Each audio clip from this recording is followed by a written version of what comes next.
O propósito da cinemática é descrever o movimento. Começamos pela análise de um diagrama, depois de dados, tabelas e gráficos. Agora vamos dar um passo a mais na construção desse conhecimento do que vai do concreto para o abstrato. Queremos saber a função de movimento daquele movimento onde a aceleração é constante. Já sabemos que o movimento acelerado é tal que se observa deslocamentos variados em tempos iguais, ou velocidades uniformes em tempos iguais, ou uma aceleração média constante. Analisando o gráfico da posição em função do tempo para esse movimento com aceleração constante, como será a sua função posição? Nesse gráfico, eu lancei os dados experimentais que aparecem nessa tabela, do tempo em segundo e da posição em metro. Cada ponto azul corresponde a um par de pontos da tabela. E esses pontos se aproximam de uma curva. Vamos comparar esse gráfico ao diagrama de movimento. Veja que os deslocamentos sucessivos do objeto em movimento aumentam à medida que o tempo passa. Em intervalos de tempos iguais, o deslocamento está aumentando. Então veja que de 0 para 1 segundo, o meu deslocamento é de 1 metro. De 1 para 2 segundos, o meu deslocamento é de 3 metros. De 2 segundos para 3 segundos, o meu deslocamento é 5 metros. Portanto, o deslocamento está aumentando em intervalos de tempos iguais. Isso eu posso ver a partir do gráfico. Se eu faço essa leitura no eixo vertical, se eu subtrair a posição 81 menos a posição 64, eu terei o ΔX, que é o deslocamento. E esse ΔX, entre o tempo 9 segundos e 8 segundos, é maior que o ΔX entre o tempo 7 segundos e 6 segundos. Você pode fazer essa conta e ver que o ΔX aumenta com o tempo. Ocorre que para esse movimento com aceleração constante, a velocidade varia uniformemente no tempo, significando que num gráfico da velocidade em função do tempo, os dados experimentais vão se aproximar de uma reta. Veja agora que a velocidade varia uniformemente. Com isso eu quero dizer o seguinte, que entre 0 e 1 segundo, a velocidade variou de 2 metros por segundo. De 2 segundos para 3 segundos, a velocidade variou de 2 metros por segundo. De 3 segundos para 4 segundos, a velocidade variou de 2 metros por segundo. Então veja que a variação da velocidade é constante quando a velocidade varia uniformemente. Por isso que nós temos uma reta no gráfico da velocidade em função do tempo. Sabemos que a aceleração média é constante, pois ela é dada pela variação da velocidade e pelo intervalo de tempo. Se os intervalos de tempo são os mesmos e as variações das velocidades são as mesmas, então a aceleração é constante. Significa que num gráfico da aceleração em função do tempo, a aceleração será uma reta paralela ao eixo dos tempos. Essa informação é muito relevante para que possamos obter a função velocidade em função do tempo e a função posição em função do tempo. Quando a aceleração média é constante, é bastante fácil obter a função velocidade. Então, o que eu vou mostrar agora aqui vale para movimentos onde a aceleração média é constante. Vamos partir da equação da aceleração média. Ao longo do eixo x, a aceleração média é igual a ΔV sobre ΔT. Isso implica que a variação da velocidade é igual a aceleração média vezes ΔT.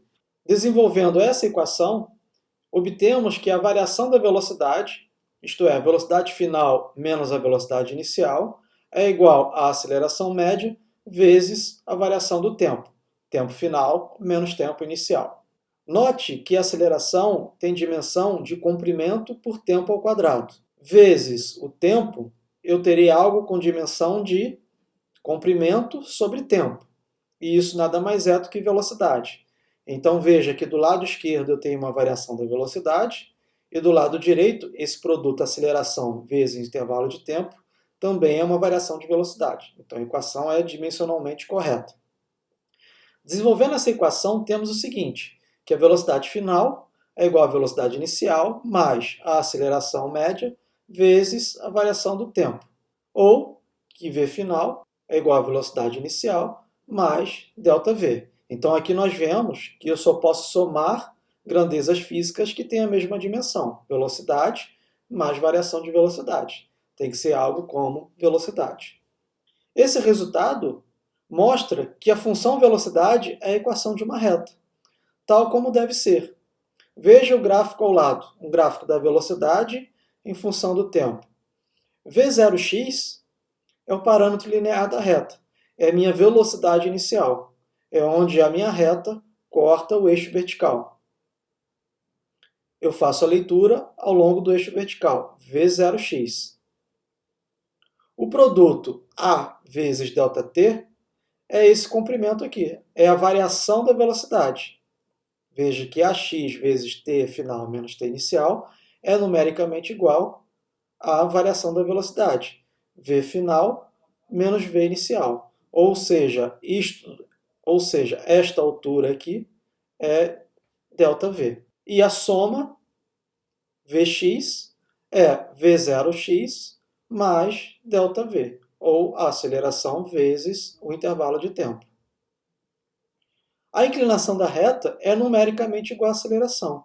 Então, num gráfico da velocidade em função do tempo, a aceleração, que é igual a ΔV sobre ΔT, é numericamente igual à inclinação. Isto é, se eu calculo ΔV, que é esta altura, dividido por ΔT, que é a base desse triângulo, a inclinação é a aceleração média.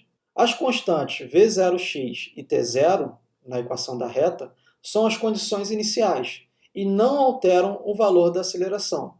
Mas isso ficará mais claro à medida que avançarmos nesse curso. Não se preocupe nesse momento. Agora vamos ter um pouco mais de trabalho para descobrir a função posição. Mesmo assim, essa função posição pode ser obtida facilmente a partir do mesmo gráfico da velocidade em função do tempo. A área sob a curva da velocidade, nesse caso uma reta, é numericamente igual ao deslocamento do objeto. Nessa figura, a reta da velocidade, ela forma duas figuras geométricas.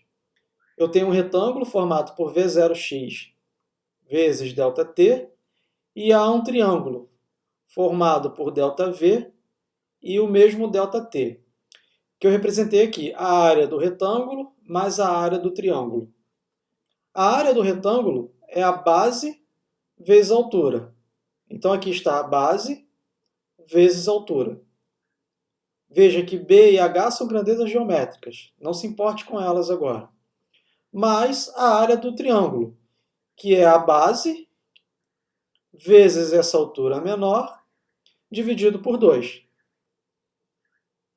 Agora vamos trocar essas grandezas geométricas pelas grandezas físicas. Veja que a base nada mais é do que ΔT. Então eu troquei B por ΔT. E a altura H, que está aqui no gráfico, nada mais é do que V0x. Então aqui substituí H por V0x. Mais B, que é ΔT, vezes H. H nada mais é do que ΔV, dividido por 2. Então a área total é numericamente igual a essas grandezas físicas, que são essencialmente o produto do intervalo de tempo pela velocidade, mais o produto do intervalo de tempo pela variação da velocidade dividido por 2. Note que ΔVx é igual à aceleração média vezes ΔT. O que eu farei agora é substituir ΔVx na minha expressão anterior. V0x vezes ΔT, que é a primeira parcela, mais ΔVx é igual a AX vezes ΔT. Então, eu substituí aqui nessa expressão. E vou ficar com AX vezes ΔT ao quadrado. Ao quadrado porque eu tenho ΔT multiplicando ΔT. A dimensão dessa equivalência entre área e essas grandezas físicas é deslocamento. Veja que a dimensão de velocidade é comprimento por tempo. E a dimensão da variação do tempo é tempo. Então, comprimento dividido por tempo vezes tempo é igual a comprimento. A aceleração é comprimento por tempo ao quadrado, vezes tempo ao quadrado é comprimento. Então, estou somando grandezas físicas que têm a mesma dimensão. Esse produto tem dimensão de comprimento e esse produto tem dimensão de comprimento. Portanto, a área sob a curva, num gráfico da velocidade em função do tempo, é numericamente igual ao deslocamento. Sendo assim, eu posso substituir essa grandeza geométrica pela sua correspondente grandeza física. Então, ΔX é igual a V0x vezes ΔT, mais a aceleração vezes ΔT ao quadrado sobre 2. A função posição para o movimento com aceleração constante é, portanto, x igual a x0 mais V0x vezes ΔT mais meio de AX ΔT ao quadrado, observando que x menos x0 é igual a ΔX. Essa é a nossa equação final, é a função posição para o movimento com aceleração constante. Veja que ela é consistente dimensionalmente. Do lado esquerdo há algo com dimensão de comprimento, e do lado direito eu tenho comprimento, mais comprimento, mais comprimento. x0 é a posição inicial, v0x é a velocidade inicial, ΔT é o intervalo de tempo, a é a aceleração e, novamente, ΔT é o intervalo de tempo.